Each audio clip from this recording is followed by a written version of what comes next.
Welcome to only IAS. स्वागत है आप सभी लोगों का current affairs revision for prelims 2021 में। इंडियन सोसाइटी के करंट अफेयर्स के रिवीजन का ये हमारा 8वां लेक्चर है।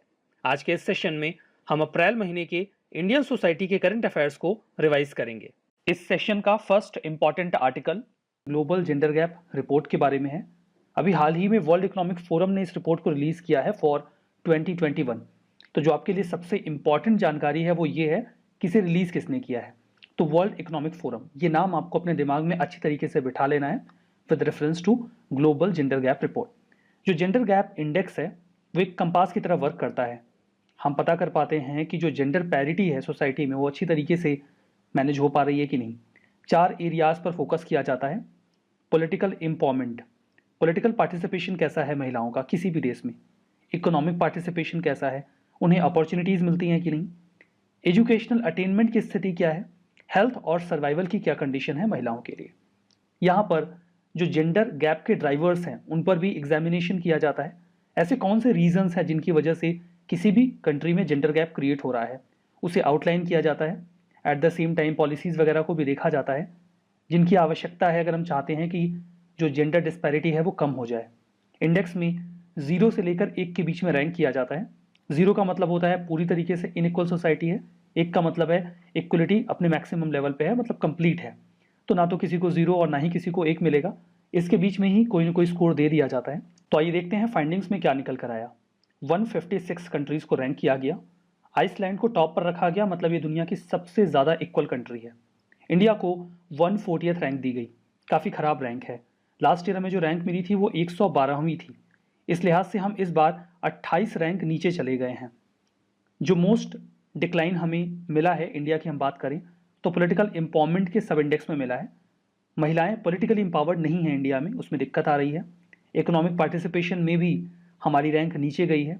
जो उसमें अपॉर्चुनिटी का सब इंडेक्स है वहाँ पर भी हमने अच्छा परफॉर्म नहीं किया है। हेल्थ और सर्वाइवल के इशू पर भी महिलाओं की स्थिति भारत में खराब है। एस्टिमेट में यह है कि महिलाओं की अगर आप इनकम देखेंगे तो पुरुषों की तुलना में वो आपको 1/5 दिखेगी। इस लिहाज से जो इंडिया है वो, अगर आप इकोनॉमिक पार्टिसिपेशन और अपॉर्चुनिटी की बात करेंगे तो दुनिया के 10 ऐसे सबसे खराब देशों में है जहां पर स्थिति काफ़ी बेकार है। वर्ल्ड इकोनॉमिक फोरम की बात करते हैं तो ये एक इंटरनेशनल ऑर्गेनाइजेशन है, पब्लिक प्राइवेट कॉपरेशन के फॉर्म में वर्क करता है। 1971 में स्टैब्लिश किया गया था नॉट फॉर प्रॉफिट फाउंडेशन के तौर पर। हेडक्वार्टर स्विट्जरलैंड के जिनेवा में है। इंडिपेंडेंट इम्पार्शियल एक एंटिटी है, बॉडी है, किसी भी स्पेशल इंटरेस्ट के साथ जुड़ी नहीं हुई है। मान्यता यह है कि ये अपना जो इवेल्युएशन करते हैं वो फेयर होता है। ये फोरम प्रयास करता है कि इंटरप्रेन्योरशिप को डेमोन्स्ट्रेट किया जाए जो दुनिया में सभी लोगों के हित में हो। ये कुछ इंपॉर्टेंट रिपोर्ट्स पब्लिश करते हैं और कुछ इंडेक्स भी जारी करते हैं। Energy transition index, global competitiveness report, global IT report, global risk report, global travel and tourism report. आप ये याद रखिएगा बिकॉज नाम गेस करने को नहीं आता, थोड़े अजीब होते हैं। हमारा नेक्स्ट आर्टिकल है वो national policy for rare diseases 2021 के बारे में है। हाल ही में इसे अप्रूव किया गया गवर्नमेंट के द्वारा, जिसके बाद जो लोग रेयर डिसीजेस के केयर गिवर्स हैं और जो एफिलिएटेड ऑर्गेनाइजेशंस हैं वो इससे डिससेटिस्फाइड हैं। National policy for rare disease पर बात करेंगे, उसके पहले आप समझ लीजिए कि रेयर डिसीज होती क्या है। रेयर डिसीज जैसा कि नाम से ही स्पष्ट है, ये रेयर होती है। इसे समटाइम्स ऑर्फन डिसीज भी बोलते हैं क्योंकि ये बहुत छोटी पॉपुलेशन को प्रभावित करती है। 1000 में 1 या उससे भी कम केसेस आते हैं ऐसे डिसीज के, उसे रेयर डिसीज कहा जाता है। रेयर डिसीज जेनेटिक होती है मोस्ट ऑफ द टाइम। एक व्यक्ति जिसको है पूरे लाइफ टाइम रहती है। एग्जाम्पल के तौर पे haemophilia, thalassemia, sickle cell anaemia या ऑटो इम्यून डिसीज, ये सब रेयर डिसीज के एग्जाम्पल हैं। अब इसके साथ दिक्कत क्या है, जैसे कि नाम से स्पष्ट है रेयर डिसीज कम लोगों को होती है। कम लोगों को होना इसकी सबसे बड़ी समस्या है क्या? फिर इसमें रिसर्च और इनोवेशन के चांसेस कम होते हैं।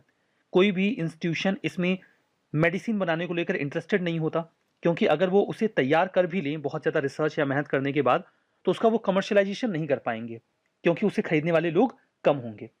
अगर कोई रेयर डिसीज के लिए मेडिसिन बन भी जाती है तो वो बहुत महंगी होती है क्योंकि वो कंपनी अपना प्रॉफिट अवेल करेगी, इसके लिए वो मेडिसिन को महंगा कर देते हैं। तो जो लोग उससे ग्रसित हैं वो उसे एक्सेस ही नहीं कर पाते। इसीलिए लंबे समय से ज़रूरत थी कि सरकार रेयर डिसीजेस को लेकर कुछ करे, तो वो अभी एक पॉलिसी लेकर आए हैं। इस पॉलिसी का बिल्कुल उद्देश्य ये है कि जो रेयर डिसीज का प्रेवलेंस है हम उसे कम करें और प्रिवेंटिव स्ट्रेटजी को ऑप्ट करें, अवेयरनेस जनरेशन करें, काउंसलिंग प्रोग्राम चलाएं और अफोर्डेबल हेल्थ केयर भी प्रोवाइड करें ताकि लोग रेयर डिसीजेस से लड़ सकें। इसमें रेयर डिसीज को 3 कैटेगरी में डिवाइड किया गया है। पहली कैटेगरी में वो डिसीज आती है जिसको आप एक बार क्योर कर देंगे तो सही हो जाएगा वो डिसीज। दूसरी कैटेगरी में वो डिसीज आएंगी जिनको लाइफ लॉन्ग ट्रीटमेंट की आवश्यकता होती है। तीसरी कैटेगरी में वो डिसीज हैं जिनका एक डेफिनेट ट्रीटमेंट हमारे पास अवेलेबल है, लेकिन कौन लोग हैं जो उस बीमारी से ग्रसित हैं उन्हें आइडेंटिफाई करने में प्रॉब्लम होती है। तो 3 कैटेगरीज 1, 2, 3 डिवाइड की गई है। गवर्नमेंट कैसे सपोर्ट करेगी? कैटेगरी 1 में ऐसी बीमारी जिसका एक बार में इलाज कर दीजिए काम बन जाएगा, उसके लिए 20 लाख रुपए तक का असिस्टेंस दिया जाएगा राष्ट्रीय आरोग्य निधि स्कीम के तहत, जो भी ग्रुप ए के डिसीज हैं। पहला वाला, यहां पर केवल बीपीएल फैमिलीज ही कवर नहीं होंगी, रेदर प्रधानमंत्री जन आरोग्य योजना के तहत जो भी पॉपुलेशन है उसकी लगभग 40% पॉपुलेशन इसके एम्बिट में आ जाएगी। अब दूसरे की बात करते हैं जिसमें लाइफ लॉन्ग सपोर्ट की आवश्यकता होती है। ऐसी कंडीशन में देखिए, सेलेक्ट किया जा सकता है पेशेंट को कि हम किसे ये सपोर्ट देने वाले हैं। स्टेट गवर्नमेंट ये काम कर सकती है। स्पेशल डाइट, हार्मोनल सप्लीमेंट या लो कॉस्ट इंटरवेंशन की मदद से इसे अगर सपोर्ट किया जा सकता है ऐसे लोगों को, तो सभी को तो नहीं किया जा सकता। स्टेट गवर्नमेंट चूज कर सकती है, कंसिडर कर सकती है स्पेसिफिक पेशेंट्स को। यहां पर ग्रुप 3 की बात करते हैं, जहां पर हमें आइडेंटिफाई करना होगा कि कौन लोग हैं जो इस इलाज के लिए एलिजिबल हैं, जिनको इलाज देना चाहिए।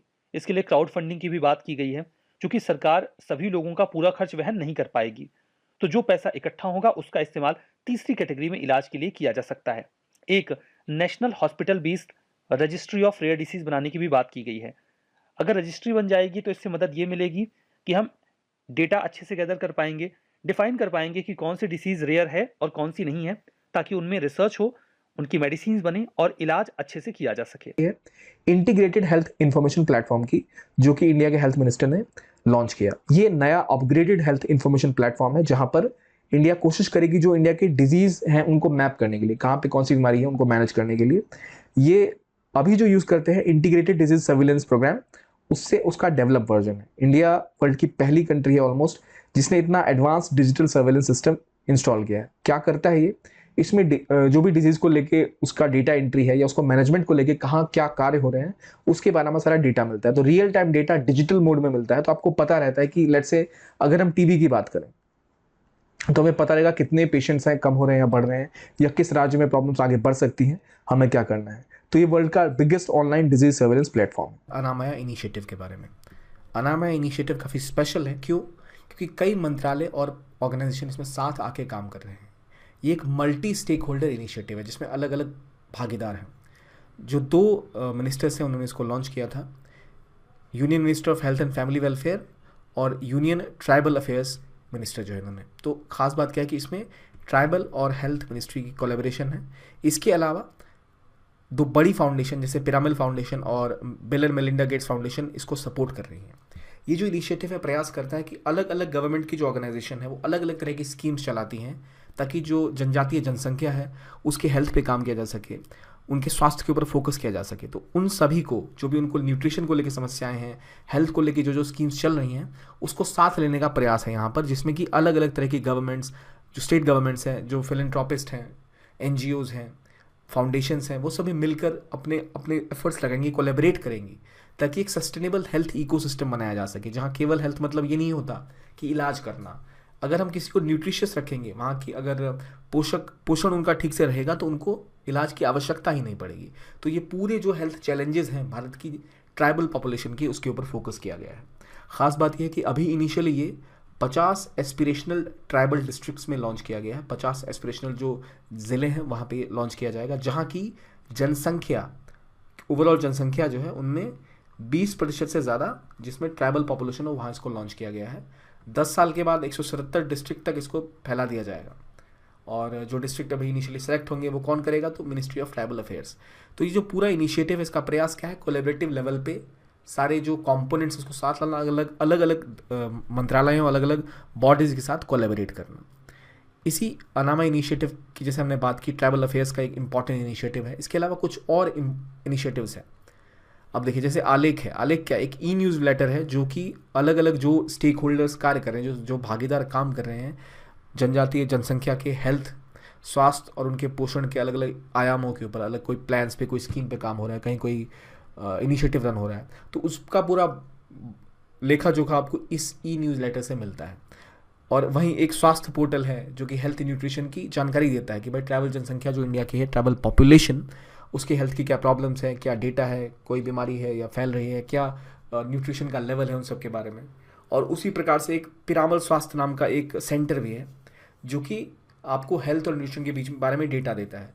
तो इस डेटा से, और इनकी जो सेंटर है ये, आप इसमें एक्सपर्ट्स होते हैं जो मिनिस्ट्री ऑफ ट्राइबल अफेयर्स के साथ मिल के उनको और इन्फॉर्मेशन प्रोवाइड करता है और उनको एक तरह से सलाह देता है जिससे बेहतर तरीके से पॉलिसी बन सके, ताकि जो इंडिया की ट्राइबल पॉपुलेशन है उसके सेहत और स्वास्थ्य के लिए। तो ख़ास बात यह है कि इन सभी चीज़ों को जो देख रहे हैं ना, अलग अलग चीज़ें हैं, इनको भी आप सोच सकते हैं कि अनाम इनिशिएटिव में धीरे धीरे जोड़ा जाएगा। और इसी तरह एक और इनिशिएटिव है गोल, यानी गोइंग ऑनलाइन एज लीडर्स, जहाँ पर ministry of tribal affairs Facebook के साथ कोलैबोरेट कर रही है ताकि जो ट्राइबल यूथ है उसको मेंटरशिप, उसको लीडरशिप ट्रेनिंग दी जा सके ताकि वो भी डिजिटल अपॉर्चुनिटीज़ का फ़ायदा उठा सके। खास बात यह है कि इसे याद कैसे रखना है, तो ये याद रखना है कि अच्छा फेसबुक के साथ भी कोलैबोरेट किया है ट्रैवल अफेयर्स मिनिस्ट्री ने, ताकि अगर कभी प्रीलिम्स में क्वेश्चन आ जाए तो आपको याद रहे अच्छा किस में था, गोल में था, आलेख में नहीं था, आलेख ई न्यूज़ लेटर है। तो ऐसे जो एक्सेप्शनल क्वेश्चन आते हैं फेसबुक की, आप उम्मीद नहीं करते कि किसी मिनिस्ट्री के साथ नॉर्मली वो काम करेंगे। अमेजॉन ने भी ट्रैवल अफेयर्स मिनिस्ट्री के साथ कुछ इनिशिएटिव लॉन्च किया था अपने वेयर हाउसिंग को लेके। तो ये सारी चीज़ें जो होती हैं वो आपको याद रखना चाहिए, किस मिनिस्ट्री के साथ कौन सी प्राइवेट बॉडी आई या पिरामिड हेल्थ की बात हो गई तो वो कहाँ कहाँ उनका जिक्र आता है, ताकि आपके कन्फ्यूजन ना हो आपके अंदर। इसी तरह एक और इनिशिएटिव है एम्पावरिंग ट्राइबल्स ट्रांसफॉर्मिंग इंडिया, जो कि आपको एक ऑनलाइन परफॉर्मेंस डैशबोर्ड है, जिस डैशबोर्ड पे जाके आपको पूरा डेटा मिलेगा, कौन सी स्कीम चल रही है, इनिशिएटिव कौन सा लॉन्च किया है, उसने कितना कुछ हासिल किया है, जो इंडिया का सस्टेनेबल डेवलपमेंट गोल है उसको भी ध्यान में रखते हुए यहाँ आपको सारा डेटा मिलता है। राइट, ये बात हो गई अनामया इनिशिएटिव की। इसी तरह एक और जो अगला हमारा आर्टिकल है वो बात करता है इंटरनेशनल सार्थक की बात आती है कि जो department of school education and literacy है उसने एक प्लान बनाया है सार्थक, ताकि जो इंडिया की नेशनल एजुकेशन पॉलिसी नई लॉन्च हुई है उसके गोल्स और ऑब्जेक्टिव को पूरा किया जा सके, उसके उद्देश्यों की पूर्ति के लिए इसको बनाया गया। तो सार्थक है क्या? सार्थक का फुल फॉर्म वैसे है student and teachers holistic advancement through quality education. तो नाम से ही क्लियर है, विद्यार्थियों और शिक्षकों का एक विकास होगा क्वालिटी एजुकेशन के थ्रू। तो इसका जो काम है प्रमुख रूप से वो नेशनल एजुकेशन पूर्ति में जो टास्क दिए हुए हैं उसको पूरा करना। करेगा क्या ये सार्थक? ये एक ऐसा करिकुलम है जो कि पूरी तरह से डेवलपमेंट की बात करता है, स्टूडेंट्स और टीचर्स दोनों को। स्पेशल फोकस कहाँ है? प्राइमरी और सेकेंडरी लेवल पे। तो ये करेगा क्या? ये सेफ, सिक्योर, इंक्लूसिव और कंड्यूसिव लर्निंग एनवायरनमेंट बनाने की बात करता है students as well as teachers के लिए। प्रमुख फोकस एरियाज का क्या है? तो ये है कि एक्टिविटीज़ कुछ इस तरह की जाए जहाँ पे गोल्स हो, आउटकम्स हो, टाइम फ्रेम मेंशन्ड होगी। अगर कोई क्लासेस में कुछ विशेष कार्य किया जाता है, चार्टिंग की जाती है या प्रोजेक्ट्स दिए जाते हैं या जो भी तरह के टास्क करते हैं, उन सभी को प्रॉपर तरीके से क्या उनका आउटकम हो रहा है, क्या उनका गोल है, कितने टाइम फ्रेम में होना चाहिए, इन सबको क्लियरली मेंशन किया जाएगा एक बेहतर मैनर के साथ। तो जो आउटकम इसमें उम्मीद की जा रही है कि एक ऐसा करिकुलम का रिफॉर्म किया जाएगा ताकि जो नेशनल और स्टेट करिकुलम है स्कूल एजुकेशन में पूरी तरह अर्ली एजुकेशन और चाइल्डहुड केयर के ऊपर फोकस कर पाए। यानी अर्ली एजुकेशन, छोटे बच्चे अगर हैं प्राइमरी स्कूल्स के, तो उनको अगर ग्रो करना है तो उनको एक हर एक डायमेंशन से उनको एजुकेशन मिलना चाहिए, केवल किताबी ज्ञान ही नहीं मिलना चाहिए। तो ये बात करता है कि इसकी कोशिश होगी कि भाई तभी तो ज्ञान बढ़ेगा जब स्कूल बच्चे आएंगे। तो एनरोलमेंट रेशियो बढ़ाने पे बहुत फोकस है कि उनकी एनरोलमेंट रेशियो बढ़ाई जाए हर लेवल पे। और ड्रॉप आउट्स जो होते हैं इंडिया में, बच्चे स्कूल छोड़ देते हैं किन्हीं कारणों से, चाहे वो गरीबी हो या कोई और कारण हो, उसको भी रोका जाए और आउट ऑफ स्कूल चिल्ड्रन को स्कूल में लाया जाए, मतलब एनरोलमेंट रेशियो बढ़ाया जाए और ड्रॉप रेट घटाई जाए। सार्थक करेगा क्या? तो अर्ली चाइल्डहुड केयर और एजुकेशन के ऊपर फोकस करेगा। Universal acquisition of foundational literacy, यानी 3rd क्लास तक के बच्चों को न्यूमरेसी की पूरी जानकारी होनी चाहिए और जो बेसिक फाउंडेशन लिटरेसी होती है, शुरुआती स्तर पे जो साक्षरता दर होनी चाहिए, जो उनको पता होना चाहिए कैसे पढ़ना है किसी भाषा को, वो समझ होनी चाहिए। इसके अलावा वोकेशनल एजुकेशन पे भी फोकस होगा। स्पोर्ट्स, आर्ट्स, सिटीजनशिप के बारे में बताना, एनवायरनमेंट के बारे में अवेयर करना, कंजर्वेशन को पढ़ाना, ये सब करिकुलम का हिस्सा होगा। तो फोकस होगा किस पे? एक्सपेरिमेंटल लर्निंग पे। अगर कोई खुद से एक्सपेरिमेंट करके सीखता है तो वो बच्चा उसे काफ़ी देर तक याद रख पाता है। यही सार्थक का प्रमुख गोल है। इससे होगा क्या? इससे टीचर एजुकेशन प्रोग्राम की क्वालिटी बढ़ेगी, क्योंकि उन्हें भी एक करिकुलम दिया जाएगा ताकि टीचर कैसे अपने आप को अवेयर कर पाए, क्या क्या एरियाज उनको कवर कराने चाहिए। तो ओवरऑल हॉलिस्टिक डेवलपमेंट की बात की गई है। आर्टिकल आहार क्रांति के बारे में है। अभी हाल ही में हमारे यूनियन मिनिस्टर ने एक नए मिशन को लॉन्च किया है, नाम है आहार क्रांति। किसने लॉन्च किया है इसे लॉन्च किया गया है विभा और GIST के द्वारा मिलकर। ये GST नहीं है, GIST है। इसका फुल फॉर्म है global Indian scientist and technocrats forum. और विभा का फुल फॉर्म है विज्ञान भारती। इन दोनों लोगों ने मिलकर इसे लॉन्च किया है। उद्देश्य क्या है? एक छोटी सी बात आपको बताता हूं। इंडिया में जितने लोग हैं उन्हें जितने कैलोरीज की आवश्यकता है, इंडिया उससे दुगनी कैलोरीज प्रोड्यूस करता है। स्टिल इंडिया में बहुत बड़ी संख्या ऐसी है जो माल न्यूट्रिशन का शिकार है। इसका रीज़न ये है क्योंकि सही लोगों तक वो न्यूट्रिशन पहुंच पाता ही नहीं है। तो इस मिशन का ऑब्जेक्टिव या एम बिल्कुल वही है कि हम लोगों तक इस मैसेज को स्प्रेड कर सकें कि न्यूट्रिशनली बैलेंस डाइट क्यों ज़रूरी है और लोकल फ्रूट्स और वेजिटेबल कितने ज़्यादा ज़रूरी होते हैं न्यूट्रिशनल नीड्स को फुलफिल करने के लिए। इसके बारे में लोगों को अवेयर किया जाएगा। मोटो है उत्तम आहार उत्तम विचार, गुड डाइट गुड कॉग्निशन। क्या फीचर होगा इस मिशन का? कई सारे डायमेंशन में एक साथ वर्क किया जाएगा। लोगों को अवेयर किया जाएगा न्यूट्रिशनल डाइट को लेकर कि वो फर्दर उन्हें बताया जाएगा कि बेटर न्यूट्रिशन क्या हो सकता है और अगर बेटर एग्रीकल्चर होता है तो वो बेटर न्यूट्रिशन में कैसे कंट्रीब्यूट कर सकता है, इसके बारे में भी लोगों को जानकारी दी जाएगी। मैसेज में कई सारे मुद्दों पर फोकस किया जाएगा। दैट विल बी कि न्यूट्रिशन है क्या, न्यूट्रिशन क्यों ज़रूरी है। कई सारे गेम्स के थ्रू भी लोगों को इस बारे में अवेयर करेंगे। जो गेम्स के कंटेंट होंगे वो ऑफलाइन ऑनलाइन में होंगे, लोकल लैंग्वेजेस में भी अवेलेबल होंगे, हिंदी और इंग्लिश के अलावा, और अधिक से अधिक लोगों तक पहुंचाने का प्रयास किया जाएगा इस इंफॉर्मेशन को। जो मिशन होगा यहां पर सबसे पहले हम टीचर्स को ट्रेन करेंगे।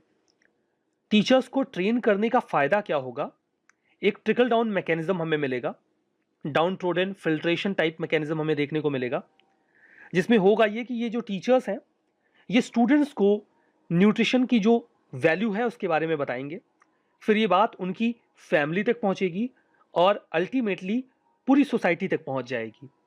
इसी स्ट्रेटजी को ऑप्ट किया गया था पोलियो के इरेडिकेशन के लिए और इससे हमें काफ़ी ज़्यादा फायदा भी मिला था। ये जो मिशन है इसमें इंडिया की जो रिच नॉलेज है, आयुर्वेद बेस्ड जो न्यूट्रिशनल प्रैक्टिस है, उसका भी इस्तेमाल किया जाएगा कि जो बेसिक चीज़ें हैं जिनका हम डे टू डे लाइफ में इस्तेमाल करते हैं वो हमारे न्यूट्रिशन को कैसे एनरिच कर सकते हैं, उसके बारे में भी लोगों को बताएंगे। सिग्निफिकेंस की बात करें तो इंडिया में हंगर एक बहुत बड़ी समस्या है, उसे एड्रेस करने में मदद मिलेगी। जो ट्रेडिशनल डाइट की वैल्यू है इंडिया के, उसको भी हाईलाइट किया जाएगा। लोकल फ्रूट्स एंड वेजिटेबल्स कैसे बैलेंस्ड डाइट में अपना की रोल प्ले कर सकते हैं, उसके बारे में भी लोगों को जानकारी दी जाएगी। इंटरनेशनल लेवल पर इसका फ़ायदा यह है कि 2021 को यूनाइटेड नेशंस ने international year of fruit and vegetable declare किया है। तो हमारी आहार क्रांति ये जो मिशन है ये बिल्कुल इससे मिलती जुलती है।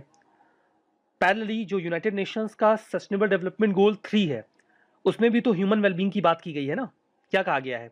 Ensure healthy lives and promote wellbeing for all at all ages, यही तो कहा गया है। तो इस चीज़ को भी तो इंश्योर करने में मदद मिलेगी हमारे इस इनिशिएटिव से। तो ये सारी बातें आहार क्रांति के बारे में। जो मेरा नेक्स्ट आर्टिकल है वो एक रिपोर्ट के बारे में है जो कि नॉर्थ ईस्टर्न पीपल के अगेंस्ट में रेशियल डिस्क्रिमिनेशन के बारे में जानकारी देता है। Indian council of social science research ने इस स्टडी को कंडक्ट करवाया था, जिसमें जिन भी लोगों ने पार्टिसिपेट किया उनका क्या रिस्पॉन्स आया उस पर बात करेंगे। इसे एक्चुअली में नेशनल लॉ यूनिवर्सिटी की एक सेंटर है, centre for criminology and victimology, उसने ICSSR के अंडर में इस रिसर्च को किया था, जहां पर 6 सिटीज में एनालिसिस किया गया, मुंबई, पुणे, दिल्ली, चेन्नई, बेंगलुरु और हैदराबाद। लगभग 78% जिन लोगों ने पार्टिसिपेट किया था उन्होंने ये माना कि फिजिकल अपीयरेंस की वजह से उन्हें प्रिजुडाइस फेस करना पड़ता है। सभी 6 सिटीज में उनके अगेंस्ट में ऑफेंसिव और एब्यूजिव लैंग्वेजेस का इस्तेमाल किया जा रहा है।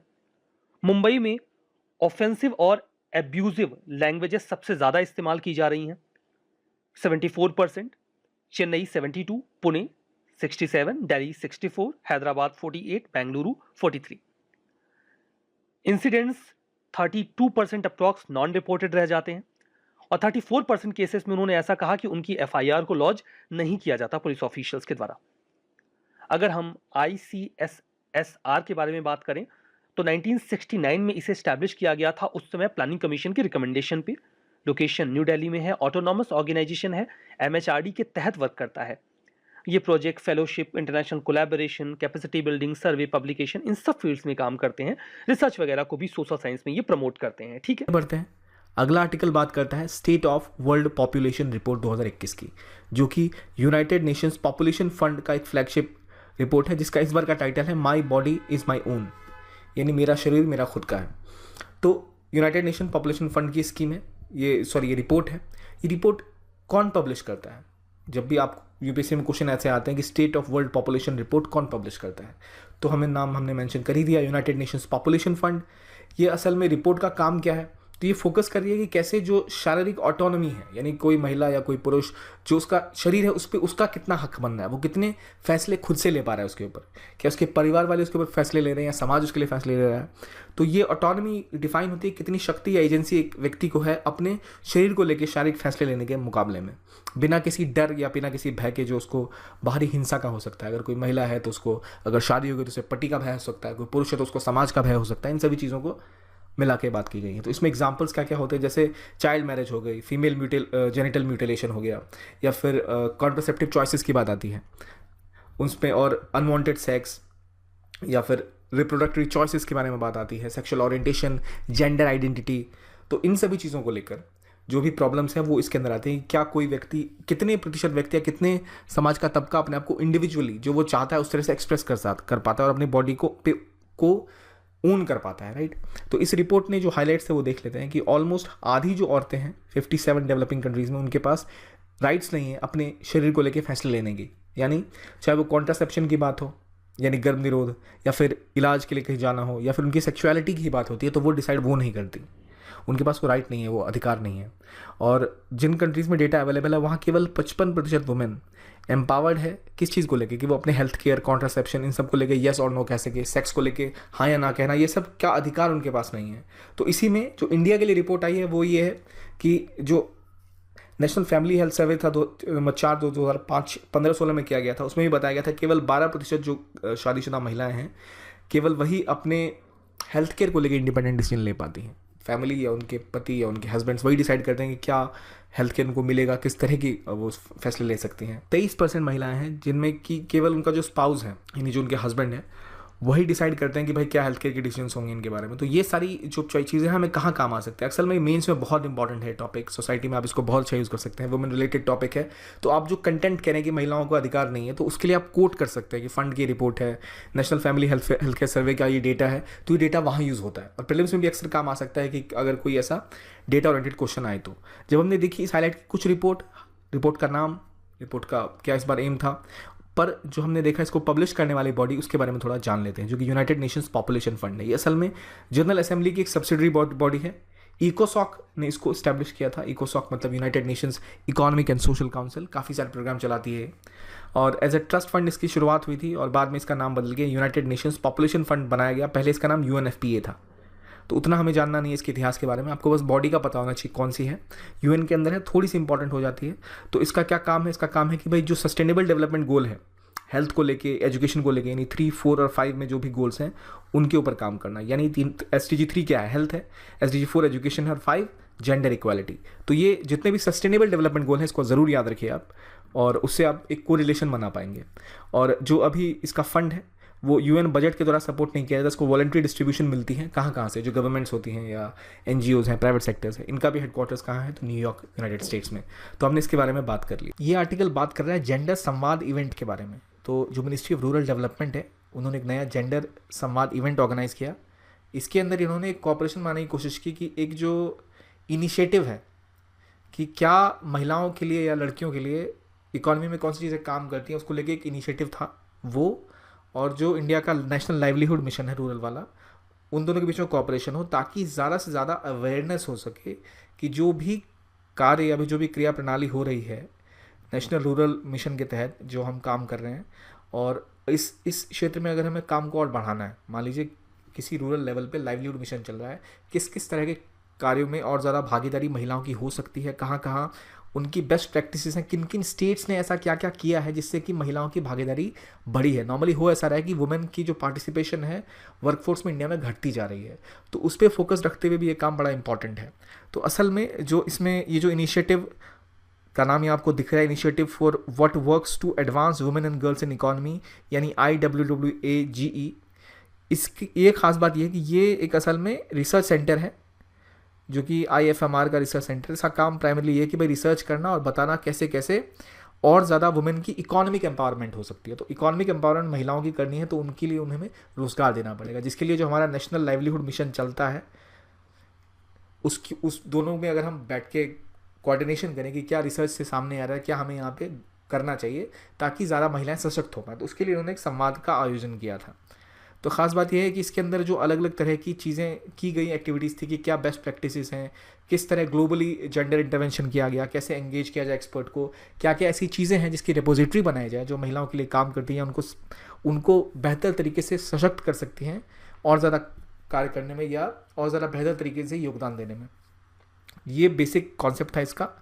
ये बॉडी क्या है जिसके बारे में आपको पहले बता ही चुका हूँ। ये लीड का एक इनिशिएटिव है, रिसर्च सेंटर है IFMR सोसाइटी का, जो क्या काम करती है तो रिसर्च करती है और नए एविडेंसेस लाती है कैसे महिलाओं को और ज़्यादा एम्पावर किया जाए उसके बारे में। अगला इंपॉर्टेंट आर्टिकल है ग्लोबल यूथ मोबिलाइजेशन इनिशिएटिव के बारे में। ये असल में UN, WHO और ढेर सारी जो यूथ ऑर्गेनाइजेशन है दुनिया भर की, इन्होंने मिलके एक इनिशिएटिव लॉन्च किया है। तो ये इनिशिएटिव क्या करता है, कोशिश करता है कि जो पेंडेमिक का नेगेटिव इम्पैक्ट हो रहा है युवा लोगों के ऊपर में, कि जो साइकोलॉजिकल या फिर जिस तरह की समस्या उनको आ रही है, उनको सॉल्व करने का एक तरीका है, जहाँ कोशिश रहेगी कि लोकली, मान लीजिए कोई कीनिया में रह रहा है, कोई नायरोबी में रह रहा है, कोई मुंबई में रह रहा है, तो सबकी अलग अलग प्रॉब्लम्स है। तो यहाँ कोशिश की गई है कि दुनिया भर के जो यंग लोग हैं वो फंडिंग के लिए अप्लाई कर सकते हैं और कोई अगर वो इनोवेटिव सॉल्यूशन बना पाए कि भाई कैसे प्रॉब्लम्स को सॉल्व किया जाए कोविड-19 पेंडेमिक की वजह से जो हो रहा है, तो उसको प्रोत्साहन देने के लिए शुरू किया गया। तो इसमें 2 मिलियन की फंडिंग इनिशियली दी जा रही है और इसमें अलग अलग तरह के प्रोग्राम्स हैं और 6 जो वर्ल्ड की लार्जेस्ट यूथ ऑर्गेनाइजेशंस हैं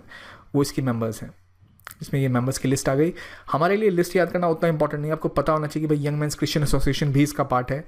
क्यों ये इंपॉर्टेंट है? क्योंकि हो सकता है आप ऐसा सोचें कि भाई क्रिश्चियन एसोसिएशन क्यों, भाई WHO क्यों उनके साथ काम करेगा, तो एक रिलीजियस इंस्टीट्यूशन है। तो अगर बाई चांस कभी ऐसे ऑप्शन बने तो बस आपको पता रहे कि ऐसे कुछ इंस्टीट्यूशंस भी काम करते हैं, वो रिलीजियस ही क्यों ना हो, राइट। तो गर्ल स्काउट मूवमेंट और रेड क्रॉस ऐसी बॉडीज इनके साथ काम कर रही हैं। हमारा नेक्स्ट आर्टिकल प्रधानमंत्री गरीब कल्याण अन्न योजना के बारे में है। यूनियन गवर्नमेंट ने अभी अनाउंस किया है कि 5 kg जो फूड ग्रेन 80 करोड़ बेनिफिशियरीज को पहले जो उनको मिलता था उसके ऊपर जो दिया जा रहा था वो अभी वापस से मई और जून महीने के लिए एप्लीकेबल किया जाएगा। देखिए, प्रधानमंत्री गरीब कल्याण अन्न योजना को अनाउंस किया गया था पिछले साल, यही जो समय था अप्रैल का समय, उसी समय। उद्देश्य ये था कि चूंकि लॉकडाउन लगाया गया था लास्ट ईयर, तो लोगों के पास फूड रिसोर्सेज की कमी हो गई थी। तो फिर यहां पर देखिए एक जो हमारा एक्ट है, that is national food security act NFSA, उसके तहत लगभग 80 करोड़ लोगों को पर मंथ अनाज दिया जाता है। तो उनको एडिशनली 5 kg पर पर्सन के हिसाब से अनाज दिया जा रहा था। देखिए, लास्ट ईयर जब इसे अनाउंस किया गया था तो शुरू में 3 महीने के लिए अनाउंस किया गया था, मतलब मई जून जुलाई के लिए। बाद में इसे अगस्त सितंबर अक्टूबर नवंबर तक एक्सटेंड कर दिया गया था। इस बार फिर से 2 महीनों के लिए इसे वापस से लागू किया गया है, क्योंकि एक बार फिर से हम वेव फेस कर रहे हैं कोविड-19 की और कई सारे राज्यों में रेस्ट्रिक्शंस लगाए गए हैं, तो लोगों को डेफिनेटली दिक्कत हो रही है। तो फूड ग्रेन की कमी ना हो, इसी उद्देश्य से इस योजना को एक बार फिर से लागू किया गया है। कौन सी मिनिस्ट्री इसे इंप्लीमेंट कर रही है? Ministry of consumer affairs, food and public distribution के तहत जो department of food and public distribution है वो इसे इंप्लीमेंट कर रहा है। इस स्कीम के तहत NFSA के तहत जो 80 करोड़ लोग एलिजिबल हैं वो सभी लोग इसका फायदा उठा सकेंगे। वो राइस या व्हीट जो कुछ अवेल करते हैं उसके अतिरिक्त 5 kg पर पर्सन पर मंथ के हिसाब से ले सकते हैं। बाकी देखिए, लास्ट ईयर इसे इंप्लीमेंट किया गया था और इस साल फिर से लागू किया गया है कोविड-19 के अपसर्ज को देखते हुए। हमारा जो अगला आर्टिकल है वो लद्दाख इग्नाइटेड माइंड्स प्रोजेक्ट के बारे में है। लद्दाखी स्टूडेंट्स को बेटर एजुकेशनल अपॉर्चुनिटीज मिले, इसके लिए इंडियन आर्मी ने ये एक इनिशिएटिव लिया है, Ladakh ignited minds a centre of excellence and wellness, ये इस इनिशिएटिव का नाम है। इसमें उन्हें हम कॉम्पिटिटिव एग्जाम्स के लिए ट्रेन करेंगे ताकि वो आगे जाके अच्छा कर सकें। इंडियन आर्मी के बिहाफ से फायर एंड फ्यूरी कॉर्प्स ने कुछ MOU साइन किए हैं 2 एंटिटीज के साथ। एक तो है HPCL, Hindustan petroleum corporation limited, और दूसरा है national integrity and educational development organization नीडो, इसकी जो एग्जीक्यूटिव एजेंसी है ये कानपुर बेस्ड एनजीओ है, इसने भी इसमें पार्टिसिपेट करने का मन बनाया है। एम ये है कि बेटर ट्रेनिंग फैसिलिटीज प्रोवाइड करवाई जाए उन स्टूडेंट्स को लद्दाख के जो डिसएडवांटेज्ड हैं, जिनके पास अच्छी एक्सेसिबिलिटी नहीं है एजुकेशन के लिए। फायर एंड फ्यूरी कॉप्स की बात करें जो ये काम कर रहे हैं, ये इंडियन आर्मी का एक कॉप है जो कि आर्मी के उधमपुर बेस्ड नदन कमांड का हिस्सा है। 14 कॉप्स हैं जो कि कारगिल और लेह के आसपास मिलिट्री डिप्लॉयमेंट में रहते हैं। ये चाइना पाकिस्तान फ्रंटियर्स पे इंडिया को सिक्योर करते हैं। सियाचिन ग्लेशियर को गार्ड करने की जिम्मेदारी भी इन्हीं की है, तो इन्होंने एक बेड़ा और उठाया है कि कुछ एजुकेशन में भी कंट्रीब्यूट करेंगे। इंप्लीमेंटेशन की बात करें तो फायर एंड फ्यूरी कॉप्स जो इंडियन आर्मी के हैं, HPCL और नीडो उनको सपोर्ट कर रहे हैं। उसकी मदद से ये जो पूरा मैकेनिज्म है वो ऑप्ट किया जाएगा।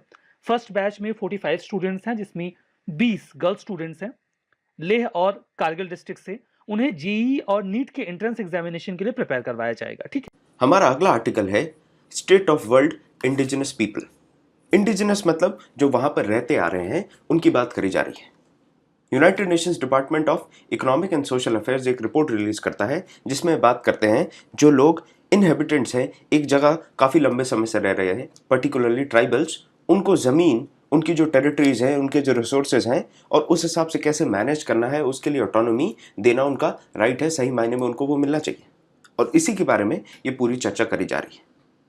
यहाँ पर यह कहा जा रहा है कि अगर आप इस तरीके के जो राइट्स हैं वो देंगे तो उससे फ़ायदा क्या होने वाला है कि हम SDG गोल्स जो है हमारे सस्टेनेबल डेवलपमेंट गोल्स, उनको हम जल्दी से जल्दी अचीव कर सकते हैं, जिनमें हमने टारगेट 2030 का रखा है। आपको मालूम है इसके पहले मिलेनियम गोल्स थे और 2015 से मिलेनियम गोल्स का अवधि खत्म हो गया। अब 2030 तक हम SDG को अचीव करने में आगे बढ़ रहे हैं, जिसमें poverty, education, power, life on water, life in water, life on land, ये सारी चीज़ों की बात करी है। अब ज़रा सी आगे बात करते हैं कि किस तरीके की सिचुएशन है अभी ज़मीन पे। इंडिजिनस पीपल की अगर सिर्फ इंडिया में बात करी जाए तो लगभग 8.6, मतलब मोटे तौर पे देखें तो 10% जो पॉपुलेशन है इंडिया की वो इंडिजिनस पीपल में आती है, जिसमें 90% लोग इस 10% के रूरल एरियाज में रहते हैं। मतलब गांव के इलाके में आपको 90% इस तरीके के जो इंडिजिनस पीपल हैं वो मिल जाएंगे, जो कि क्लासिफाइड हैं 705 एथनिक ग्रुप्स में, जिनमें 75 PVTGs भी आती हैं, पर्टिकुलरली वल्नरेबल ट्राइबल ग्रुप्स। ये आपको याद रखना है PVTG, क्योंकि 2019 के पेपर में आ चुका है। 75 अगर पता होता जिसको भी कि 75 आइडेंटिफाइड PVTGs हैं इंडिया में, तो उसके लिए चीज़ें बड़ी आसान हो जाती। तो एथनिक ग्रुप्स जो हैं वो शेड्यूल ट्राइब में 30 स्टेट्स में स्प्रेड हैं और यूनियन टेरिटरीज में आपको भी मिलेंगे, जिसमें आपके PVTGs भी आते हैं। अब ये जो हम बात कर रहे हैं इनहेरिटेंट राइट्स के इंडिजिनस पीपल के, वो किस प्रकार के राइट्स की बात कर रहे हैं? सबसे पहले तो उनका जो पुश्तैनी ज़मीन है उस पर उनका हक बनना चाहिए। उनका जो टेरिटरीज हैं, उनके टेरिटरीज में जो रिसोर्सेज हैं उस पर उनका कंट्रोल होना चाहिए कि वो उन रिसोर्सेज को, उस लैंड को अपने हिसाब से मैनेज करें। साथ में अपनी जो इंस्टीट्यूशंस वगैरह वो बनाते हैं बच्चों को पढ़ाने के लिए या फिर जो मैनेजमेंट के लिए या फिर एक्सरसाइज ऑफ लॉ के लिए, वो सारी चीज़ें, टैक्स कलेक्शन वगैरह का भी उनके पास कंट्रोल होना चाहिए, उनके पास अथॉरिटी होनी चाहिए। इसके अलावा अगर बात करी जाए जो रिसोर्सेज हैं उनका फेयर एंड इक्विटेबल शेयरिंग होनी चाहिए, फेयर एंड इक्विटेबल डिस्ट्रीब्यूशन होना चाहिए, इसकी भी बात करी जाती है। साथ में एक बहुत बड़ा एडवांटेज ये है कि जो ट्राइबल पीपल हैं वो काफ़ी लंबे समय से उसी जगह पर रह रहे हैं, तो उनको वहाँ के फ्लोरा, फौना और भी जो उनकी ट्रेडिशनल नॉलेज है वो होती है। और इस ट्रेडिशनल नॉलेज को ज़रूरी है कि हम कंजर्व करें, प्रोटेक्ट करें और आगे इसका यूज़ करके डेवलपमेंट लेके आए। इंटरनेशनल लेवल पे कुछ लॉज हैं जिनकी हम बात करेंगे, जैसे ट्राइबल पीपल का एक कन्वेंशन है 1957। इसमें बात करी जाती है जो इंडिजिनस पीपल और ट्राइबल पीपल है उनकी, कि उनको जो भी इंडिपेंडेंट कंट्री है उसमें ट्राइबल और सेमी ट्राइबल पीपल को कैसे आपको इंटीग्रेट करना है, कैसे प्रोटेक्ट करना है, क्या उनके कंसर्न्स हैं, वो सारी चीज़ें एड्रेस करी जाती हैं।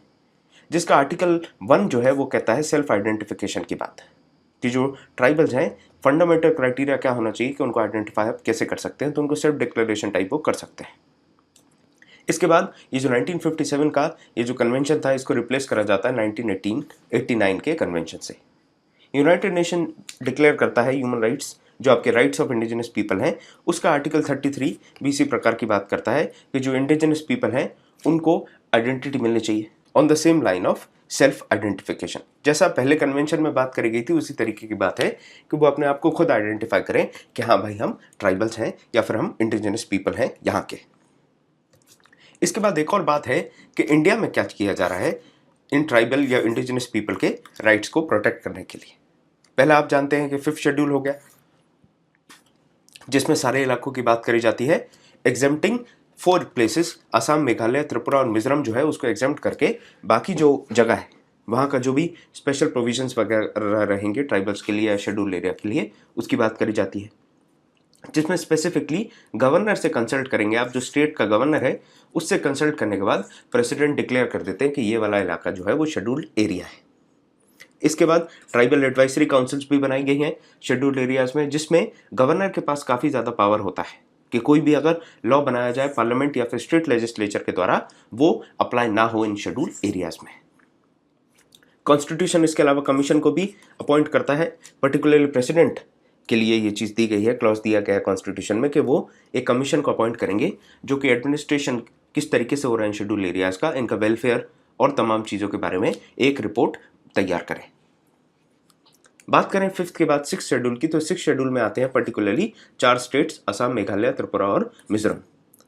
अब ये जो ट्राइबल एरियाज हैं यहाँ पर सबसे इंपॉर्टेंट हो जाता है ज़मीन, क्योंकि इस ज़मीन पे वो काफ़ी सालों से पुश्तों से काम करते आ रहे हैं, रह रहे हैं। इसीलिए एक एक्ट निकाला गया जो है आपका right to fair compensation and transparency of land acquisition. कि आप लैंड एक्वायर कर रहे हैं अगर, तो ज़रूरी है कि आप रिहेबिलिटेशन और रीसेटलमेंट प्रॉपरली करें। तो ये 2013 में निकाला गया था LARR एक्ट के नाम से। इसमें प्रोविज़न है कि अगर कोई प्राइवेट प्रोजेक्ट बनाना है तो उसके लिए आपको 80% जो कंसेंट है वो 80% आपको लैंड ओनर से लेने की ज़रूरत है। इसी तरीके से अगर पब्लिक प्राइवेट पार्टनरशिप जो होती है जिसको आप PPP कहते हैं इकोनॉमिक्स में, उसके लिए आपको 70% चाहिए। और अगर गवर्नमेंट प्रोजेक्ट है तो उसके लिए आपको कंसेंट की ज़रूरत नहीं है। सिंपल सा एग्जांपल, मान के चलिए 100 लोग हैं तो 100 में से 80 अगर तैयार हो गए तो प्राइवेट प्रोजेक्ट बन सकता है।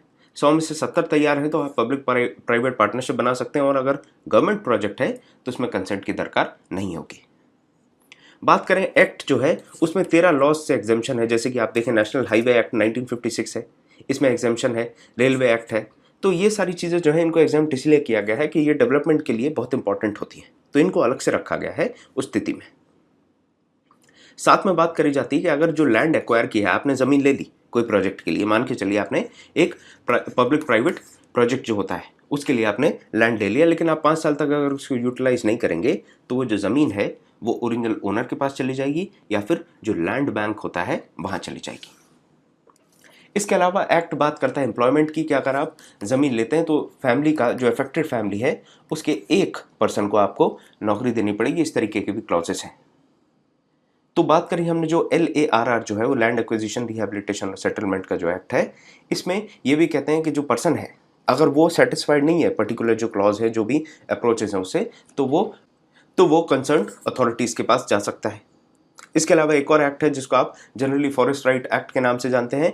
ये फॉरेस्ट राइट जो है वो इसलिए ज़रूरी हो जाता है क्योंकि यहाँ पर जो रहने के हक हैं फॉरेस्ट में या फिर ऑक्यूपेशन जो फॉरेस्ट ड्वेलर्स का है शेड्यूल ट्राइब में, उन सब के ऊपर बात करी जाती है। और जो अदर ट्रेडिशनल फॉरेस्ट ड्वेलर्स हैं उनको भी इसी पर्टिकुलर एक्ट में इंक्लूड करा जाता है। तो आज के इस सेशन में बस इतना ही। Thank you very much.